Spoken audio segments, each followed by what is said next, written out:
उन सभी को भगवान उसी तरह से बना ले जिस तरह सुदामा जी को अपना लिया। जिस तरह सुदामा जी की सुदामापुरी भी द्वारका से कम नहीं है, इसी तरह भगवान आप सब पर कृपा बरसाते रहें, भगवान की कृपा आप पर बनी रहे। यही बड़ी सौभाग्य की बात है, यही हमारा आशीर्वाद है, हमारी शुभकामना है। और बार बार यही कह रहा हूँ। अब आपके सामने ये लड़का आभार व्यक्त करने के लिए रामकिशोर यादव मुखिया माइक दे दो। आप सबके आशीर्वाद की कामना लेते हुए इसी तरह का आशीर्वाद इस लड़के पर आपका बना रहे, यही बड़ी सौभाग्य की बात है, यही हमारा बड़ा आशीर्वाद है। बोलो वृंदावन बिहारी लाल की जय हो। हेलो हेलो हेलो हेलो, बोलिए श्री भागवत महापुराण की जय हो। बोलो शारदा मैया की जय हो। बोलो ओरछाधीश महाराज की जय हो। बोलो बालाजी सरकार की जय हो। बोलो गौ माता की जय हो। बोलो गुरु भगवान की जय हो। श्रीमद् भागवत महापुराण के इस सप्ताह जो चले समारोह में पितर पक्ष में पितरों की शांति हेतु जो कथा का एक वाचन हुआ है पूजनीय गुरु भगवान जी के द्वारा, शारदा मैया ने, भगवान कन्हैया ने, बालाजी सरकार ने, ओरछाधीश महाराज ने हमें बहाना बनाकर हमें आगे कर जो कथा पितरों को सुनाई है और पूजनीय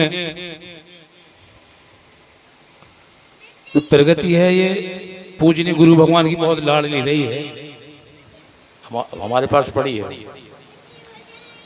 रही है घर पे। कथा में सभी लोग जिन्होंने 7 दिन सहयोग किया है सबको लाखों प्रणाम है, नमन है, वंदन है।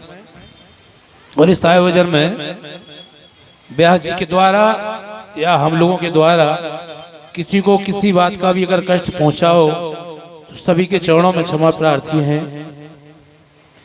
क्योंकि लोग कहते हैं पितर पक्ष में भागवत जी का वाचन नहीं होता है, लेकिन हमारी समझ से और कभी हो ना हो, सारे धरती पर जितने भी लोग हैं सबके पितर 15 दिन सबके घरों में रहते हैं, धरती पर रहते हैं। और 15 दिन किसी भी देवी देवता का जो नहीं चलता है, केवल पितरों की चलती है 15 दिन। जो भी लोग हैं, चाहे महिलाएं हों चाहे पुरुष हों, सबके साथ बाजार जाओ, घर जाओ, कहीं भी जाओ, पितर साथ में ही रहते हैं। क्योंकि वो आए ही आपके लिए हैं, आए आपके घर ही आए हैं, आपकी देखभाल के लिए 15 दिन आए हैं। वो यही देखने आए हैं कि हमारे परिवार में, हमारे कुल में कौन क्या कर रहा है। जो जैसा करेगा हम उसको वैसा आशीर्वाद देंगे, जो जैसी राह पर जाएगा हम उसको वैसा काम करेंगे।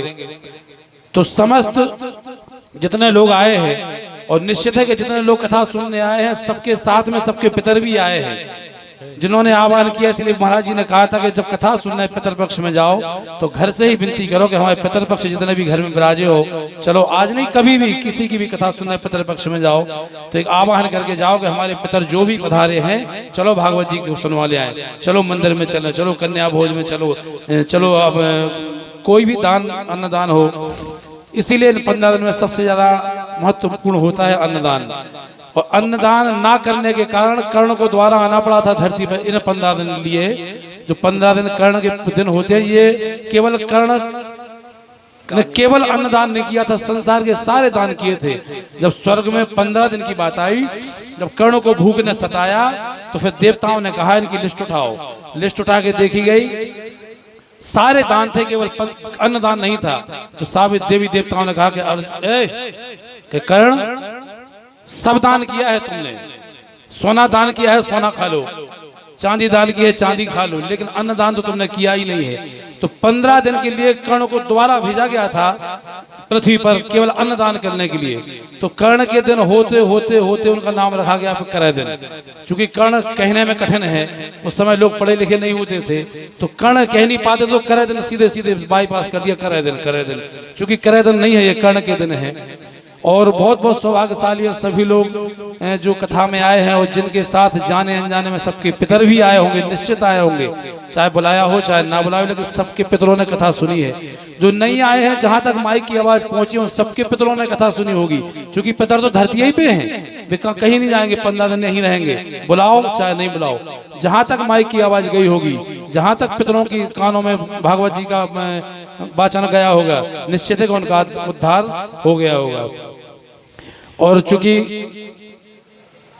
आज कथा का समापन भी है, महाराज जी की भी विदाई होना है, इसीलिए हम सबसे बार बार पुनः सबसे इसी बात के लिए क्षमा चाहते हैं कि किसी भी द्वारा, कैसे भी कलाकारों के द्वारा, पूजनीय गुरु भगवान के द्वारा, या हमारे परिवार के द्वारा, ये जो इष्ट मित्र जो मदद कर रहे हैं, काम कर रहे हैं, सेवा कर रहे हैं, किसी के द्वारा भी किसी को किसी प्रकार की ठेस पहुंची हो तो हम सबके चरणों में क्षमा प्रार्थी हैं, क्षमा मांगते हैं, माफी मांगते हैं।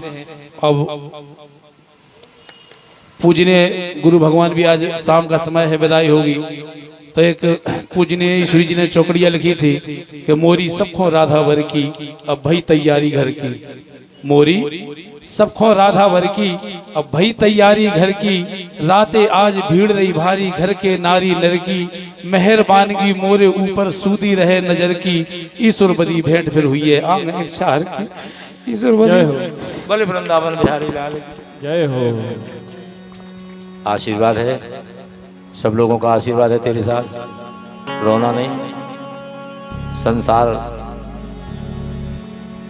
में कष्ट आते हैं, दुख आते हैं, भाई जीवन रूपी समुद्र है तो उसमें हिलोरें तो आएंगी, हिलोरें कहाँ जाएंगी, लेकिन कष्ट जो आते हैं उन कष्ट को हरण करने की सामर्थ्य भगवान के ही चरणों में है। भगवान के चरणों का ध्यान लगाते रहो, हमेशा कष्ट आते हैं चले जाते हैं, उनका आते सुख आता है, दुख आता है, क्रम है उनका, तो आना जाना बना ही रहता है। और इसी तरह आप भगवान के चरणों में मन लगाए रखें। इस पूरे परिवार को, सब लोगों को हर तरह से भगवान सुख समृद्धि भेंट करे, भगवान से यही मैं कामना करता हूँ। आप सभी कथा श्रोता बंधु जो पधारे हैं, आप सबको भगवान इसी तरह से, जिस तरह से सुदामा जी को अपनाया उसी तरह भगवान आप सबको अपनाए। प्रेम से बोलिए वृंदावन बिहारी लाल जय हो।